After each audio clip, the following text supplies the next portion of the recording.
I'm sorry, but imagine opening your motel door to free clothes for your kids, clothes your children desperately needed. And instead of stopping to reflect on why strangers are stepping in for your responsibilities, you're online bragging about buying a second Ninja air fryer like it's the most important accomplishment of the year. And right now, the irony is louder than any explanation Stephanie has ever given. She receives gifted essentials for her children, yet somehow finds the time and money to focus on overspending on yet another kitchen appliance. Not groceries, not shoes, not socks, not jackets, not the type of basics the kids actually need. A Ninja toaster oven. So let's get into what actually happened and why so many viewers are frustrated, confused, and honestly, tired. Daphne posted a video saying they opened the motel door and found packages sitting outside. No name, no card, nothing. And the way she said it, you could almost hear that little sigh of relief in her voice. Not the loud, dramatic kind, but that tiny shift someone makes when a weight they have been pretending not to feel suddenly gets lifted for them. She said everything came straight from Amazon, and she immediately jumped online to thank whoever sent them. Hey y'all, we were just sitting here and we opened up our front door and found a couple packages from we don't know who, but we wanted to say thank you and show y'all. Someone sent us a bunch of clothes for Bubba. We really appreciate this, you guys. Thank you. It doesn't have a name on it or anything. It just looks like it was shipped from our Amazon, so it just has the address. It's shipped from Amazon, not our Amazon. I should say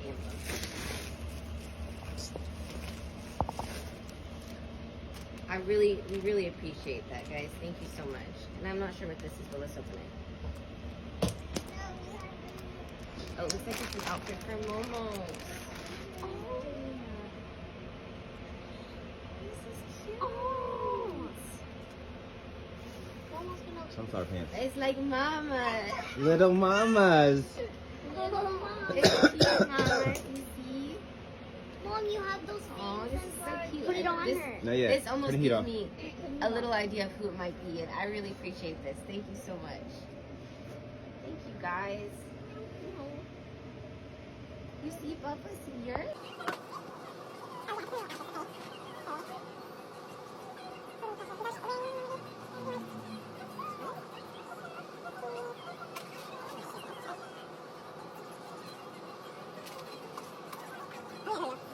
And her tone? It wasn't just cheerful. It was that kind of grateful where you can tell life has been heavy, and this one little moment felt like breathing room. She started unboxing the items and showing off multiple new outfits for Atlas. And honestly, you could feel the difference between what she usually buys and what this stranger picked. These clothes weren't random, they weren't mismatched, they weren't oversized leftovers from another child.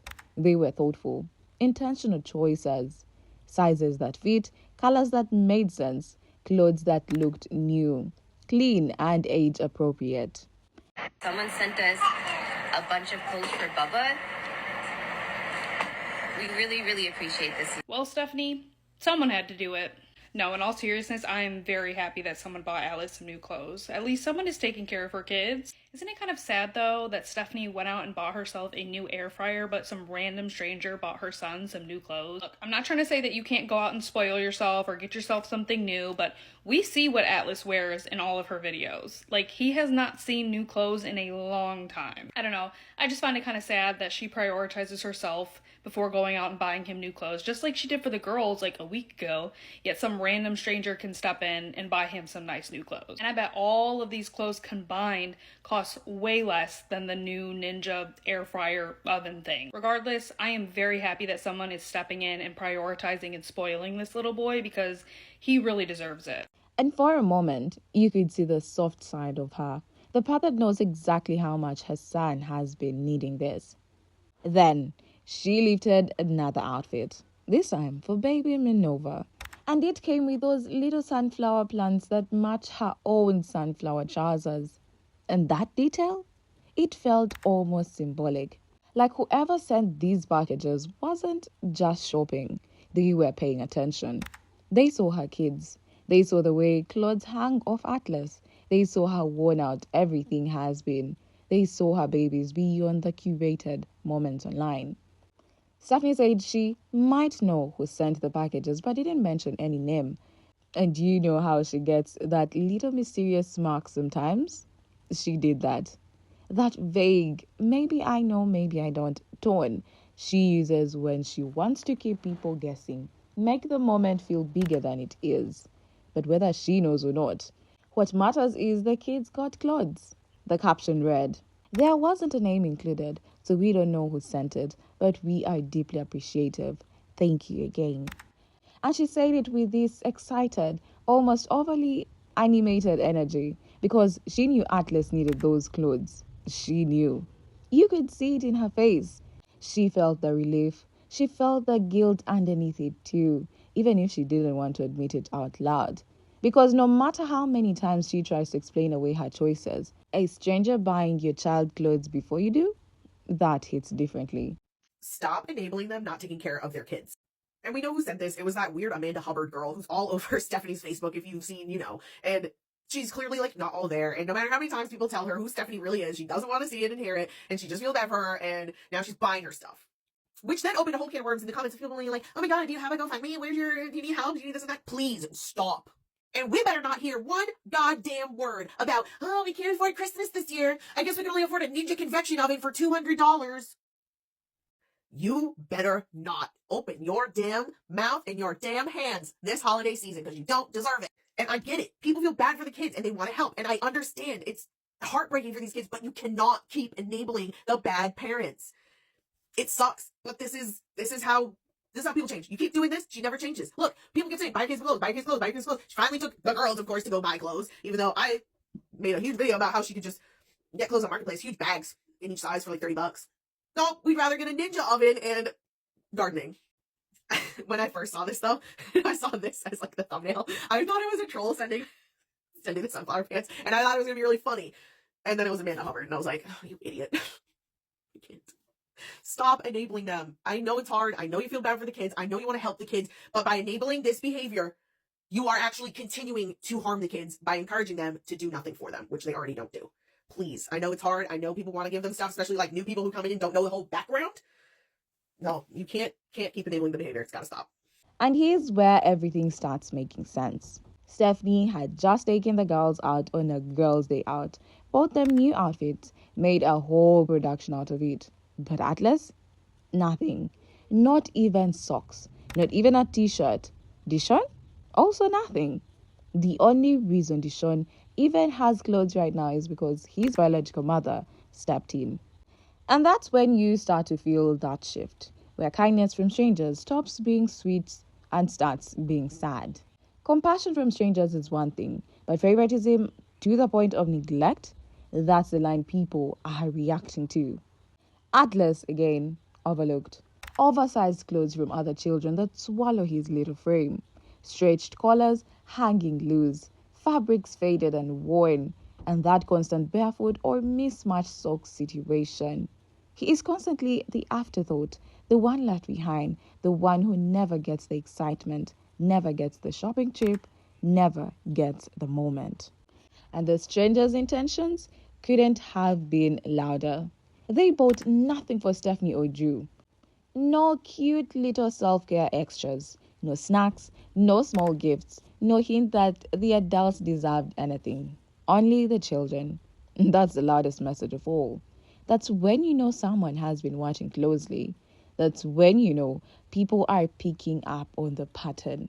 Someone cared enough to step into the gap that Stephanie keeps leaving wide open. And that alone says more than any caption she could ever write. Right before she received these thoughtful gifts for the kids, like literally hours before this blessing showed up at her door, Stephanie was online doing what she does best, prioritizing herself. She had just spent her own money on, wait for it, a brand new $200 plus air fryer. And not even just any air fryer, a Ninja, the expensive one, the sleek one, the one influencers love to brag about. Yes, A second one. A whole duplicate appliance. This wasn't her replacing something broken.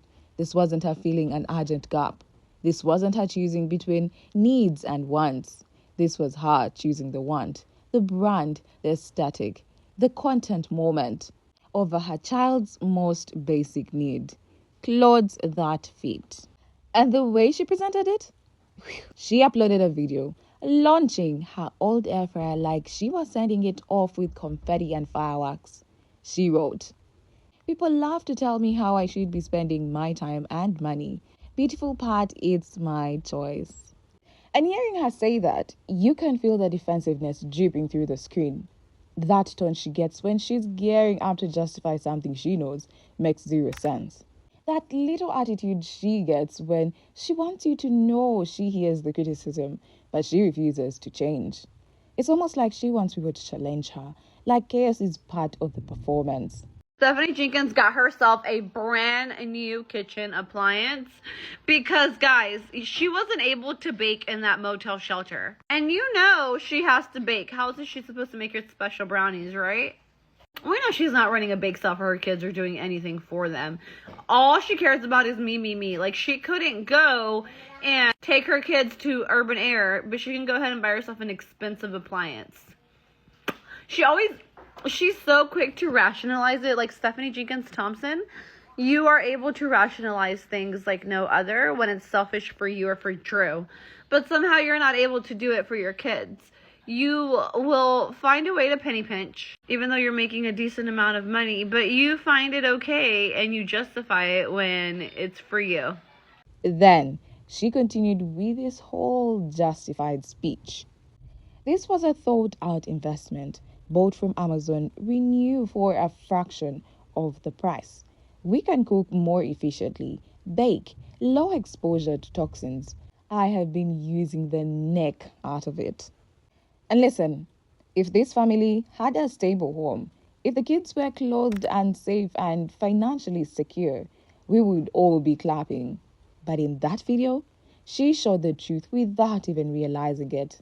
She already had multiple appliances, plural, capable of cooking, baking, heating, toasting, everything.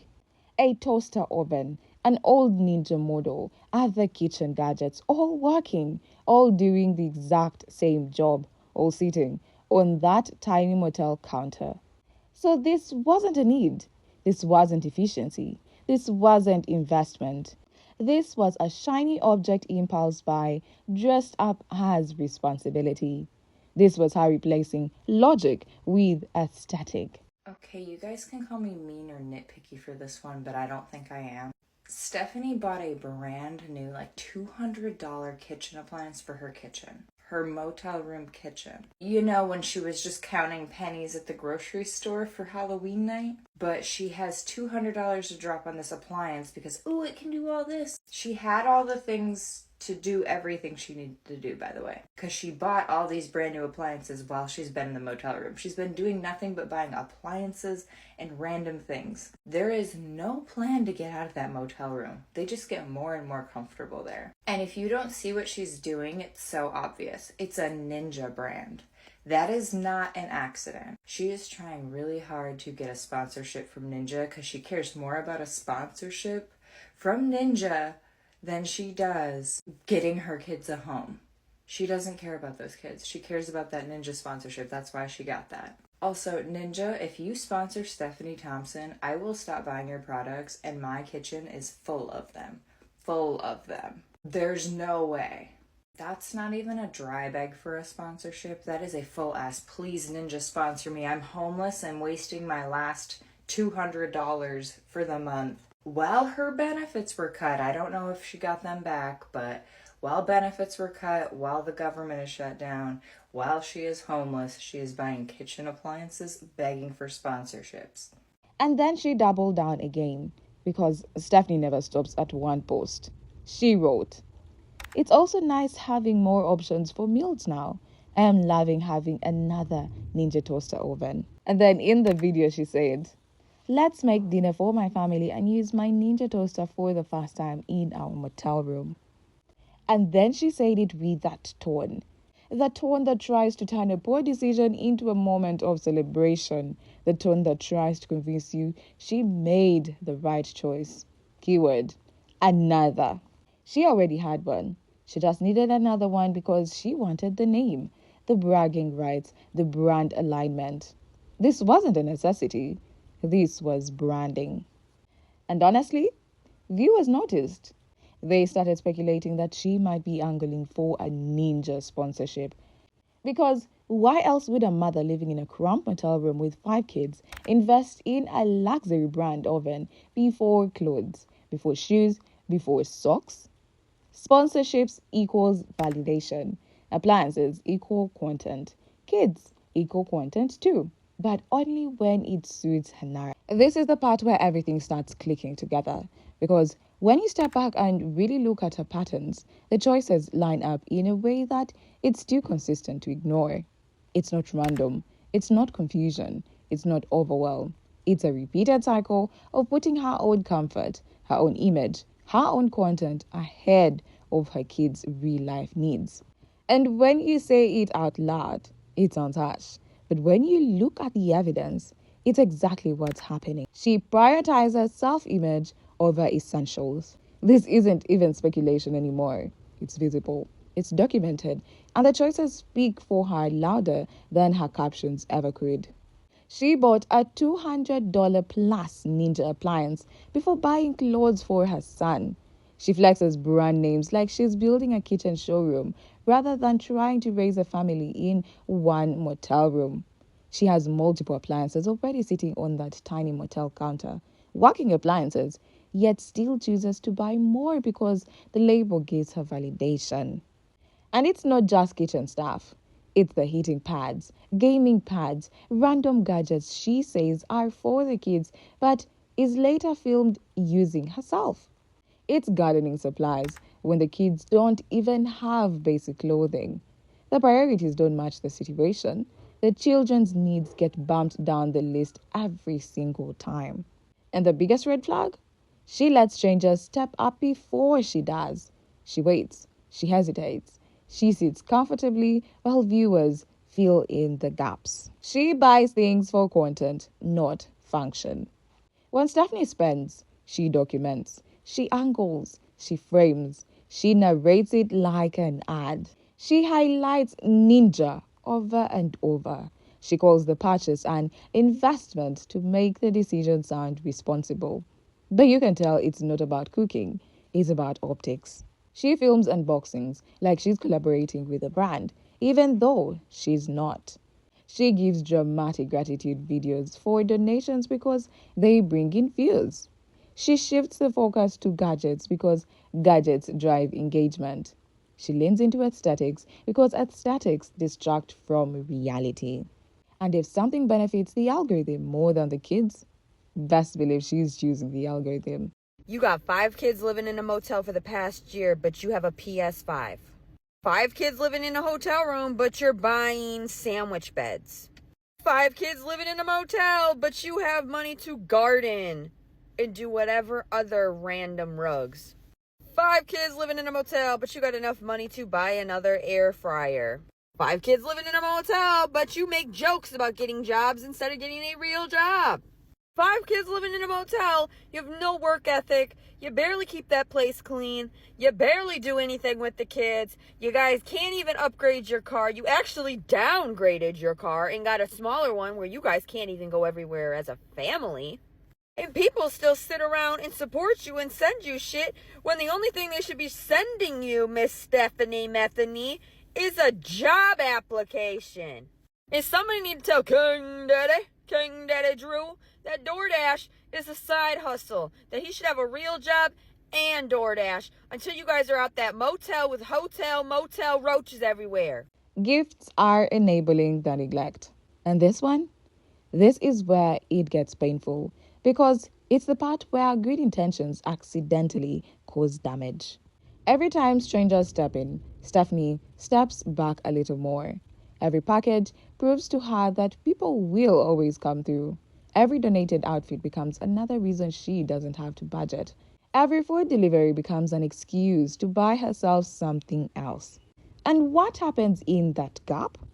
The kids remain quietly pushed aside, their real needs overshadowed by online performance and quick dopamine from purchases and validation. Stephanie becomes too comfortable because she has a roof, even if that roof is a single motel room with overcrowding, instability, and zero long-term plan. She depends on public generosity, almost as if it's guaranteed.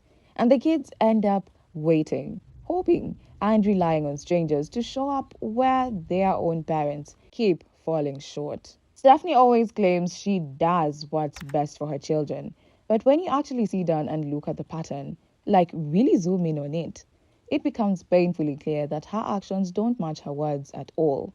She and Drew somehow always have money for gardening supplies, little decor extras, and, based on what viewers have pointed out, possibly another substance, considering the questionable clips shown in their own bathroom videos and the way she sometimes presents herself online. And this is happening while their food benefits have been cut, their assistance has been reduced, their income is unstable. Yet, instead of using what little money they have to cover basics for the kids, they continue spending on things that have nothing to do with the children. Well, good afternoon, Resilience Jenkins junkies. In another episode of Stephanie Doesn't Ever Work Hard for the Money, we have a kind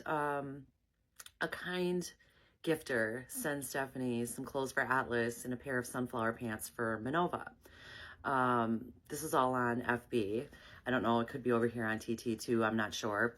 But anyways, she unboxes everything on camera, and she's being very grateful. She's acting full of gratitude, actually. I guess she must have gotten the message about that. And apparently this was a gift that she wasn't expecting. I'm sure she dry begged at some point, but I mean, can you dry beg any more than having your toddler son be on camera constantly in girls' oversized clothing? I mean, that's kind of like dry begging without even have to say a word. So anyways, I digress. Apparently our gifter is diehard ride or die Amanda Hubbard. Amanda. You know, I don't know if you guys remember, but I came on here a few weeks ago talking about that I don't necessarily think because a person says they're a good person that they're actually a good person. In fact, they're probably not a very good person, because most people who are good people actually kind of think they're bad people, if you can follow that. Well, Amanda Hubbard seems to be one of these. So I saw her take credit in one of the comments for being the sender of the gifts. And then in other comments, I see her kind of like gassing herself up, where she's kind of like, whoa, the person who gave this to you must be such a great person, or what a wonderful thing for this person to do for you. And it's just like, God, Amanda, you suck. You're a sucky person. I can totally tell. Like, you could have stayed anonymous too. You know, even if you wanted to like gas yourself up privately and be like, oh, you know, this wonderful person went out of their way, but then you go in the other comment and say that you're the person who sent it. So whatever, you suck. Amanda, you really, really, really suck. And I can't wait for you to realize at some point that you are giving to somebody who's only pretending to be grateful. Yeah, good luck with being a Steph fan. I don't know. I guess it's been a couple months since I started noticing you, so I guess you're in for the long haul. We'll see.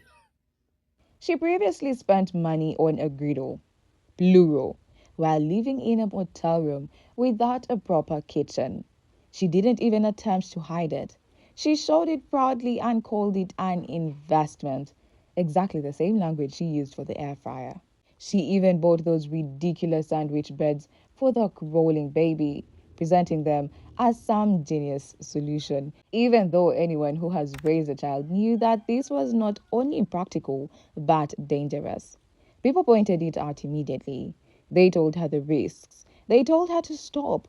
And still, she bought them anyway. Later on, after the backlash and advice, she finally switched to a pack and play, which she could have gotten in the first place and avoided all that money wasted. And the gaming pads she bought for Drew? That wasn't for the kids. That wasn't something the family needed. That was her catering to Drew's comfort, not her children's needs. She always finds room in the budget for him. There is always something for him, even if the kids go without. Then there was the heating pad. She told her viewers that her daughter needed it because her desk at school caused her back pain. She framed it beautifully. She made it emotional. She made it sympathetic. But in one of Ju's videos, she herself was the only one using that heating pad, proving she likely bought it for herself and used her child as an excuse to justify the purchase. And that moment wasn't just dishonest, it was manipulative. Meanwhile, when something as basic as Halloween costumes came up, something kids look forward to, something small that makes them feel special, she suddenly didn't have money. She struggled. She complained. She said she needed to gather funds. Yet she didn't hesitate for a second to buy another ninja appliance, or gardening supplies, or random extras for herself. And that contrast is what frustrates viewers the most. Jill's income is being garnished for child support, an amount that reportedly increased. So the money coming in is already limited. They are behind on car payments. The car is useful for the whole family, to the point where safety becomes a real concern, especially with two children requiring car seats. And yet, they still behave as if their spending habits don't have to change. They still spend as though they are not drowning financially. Stephanie also made a post pretending she has a job, even though she has no stable employment. She created content suggesting she was working in a memory care facility. She framed it like a proud, I am employed now moment. But there was no job, no schedule, no structure, no paycheck. And instead of focusing on securing stability for her children, she continues to spiral into impulsive spending, unrealistic priorities, and performative online decisions that only benefit her image. This is where everything becomes painful to admit, but it has to be said clearly. The more strangers provide essentials, the more viewers send clothes, food, toys, support, the less agency Stephanie feels to step up as a parent. The kids benefit in the short term, yes. They get clothes, they get shoes, they get food, they get relief. But long term, it places them deeper into instability. Because as long as strangers take responsibility for their children's essentials, Stephanie continues buying luxury appliances and unnecessary gadgets. Drew continues spending on personal habits without accountability. They continue ignoring what actually keeps children safe, supported, and secure. Stable housing, transportation that feeds all the kids safely, steady income, and a real plan for moving forward. Instead, their focus is locked on distractions, impulse purchases, and performative spending that looks good on camera but does nothing for the kids in real life. And look, I know this whole thing is frustrating to watch. It feels like you're standing on the outside screaming common sense into a room that's been soundproofed. Because no matter how many times people point out the obvious, no matter how many strangers step in and show compassion, the choices don't shift, the priorities don't reset, the patterns don't break. And the saddest part? It's the kids who end up stuck in the middle of that cycle. The kids who don't have the power to change anything. The kids who wake up every day in a situation they didn't choose. The kids who stayed at the bottom of the priority list while the adults chase comfort, image, and validation. At some point, real parenting has to kick in. At some point, responsibility has to outweigh convenience. At some point, the love for your children has to look like action, not captions, not excuses, not brand new appliances. Stephanie needs to take that moment, not for content, not for praise, not for views, for her kids. Because a stranger shouldn't be the one filling the gaps a parent keeps creating. A stranger shouldn't be the reason a child finally has clothes that fit. A stranger shouldn't be doing the job that belongs to the adults in that motel room. And if this continues the same way, then we all already know exactly where this is headed, and none of it leads to a better life for those children. That's where I'll leave it. What do you think? Are people helping, or are they unintentionally holding this whole mess together? Let me know in the comments below.